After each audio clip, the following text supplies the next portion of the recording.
வணக்கம். மாடி படிக்கட்டுக்கு கீழே பூஜை அறை கூடாது. நிறைய பேர் என்ன பண்ணுறாங்க, ஒரு இடம் காலியாக இருக்குது, அந்த இடத்த உபயோகப்படுத்திக்கலாம் அப்படின்னு மாடி படிக்கட்டுக்கு கீழே ஒரு சின்ன இடத்துல பூஜை ரூம் வைக்கிறாங்க. கண்டிப்பாக வைக்கக்கூடாது. ஏனென்றால் இறைவன் இருக்கிற இடத்துக்கு தலைக்கு மேலே ஏறி போகும்பொழுது அந்த பூஜையினுடைய சக்தி இல்லாமல் போயிடும். எவ்வளோ பூஜை பண்ணிங்கனாலும் பலன் இருக்காது. வீட்டில் கஷ்டம், பிரச்சனை, கணவன் மனைவிக்குள்ளே சண்டை நிறையா இருக்கும். வீட்டுக்குள்ளே பூஜை அறை நல்லாக இருந்து அதில் சிறப்பான பூஜைகள் செய்து அந்த இறைவனுடைய அருள் அந்த வீடு முழுவதும் காஸ்மிக் எனர்ஜி இருந்தால்தான் மகாலட்சுமி கடாட்சம் இருக்கும், நல்ல சிறப்பாக இருக்கும். நிறைய பேர் தெரியாமல் அந்த மாடிப்பட்டின் கீழே பூஜை ரூம் வச்சுருக்கீங்க. தயவுசெய்து வைக்காதீங்க. அந்த வீட்டில் நல்லதுக்கு பதிலாக கெடுதல்கள் நடக்க ஆரம்பிச்சிடும். அதே மாதிரி கழிவறையும் வைக்கக்கூடாது. ஒரு சின்ன இடம் இருக்குன்னு கழிவறை வைக்கிறாங்க, அதுவும் கூடாது.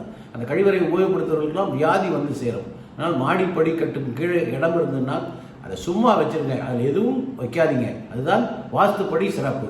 சப்ஸ்கிரைப் பண்ணுங்கள், பெல் பட்டன் அமுக்குங்க.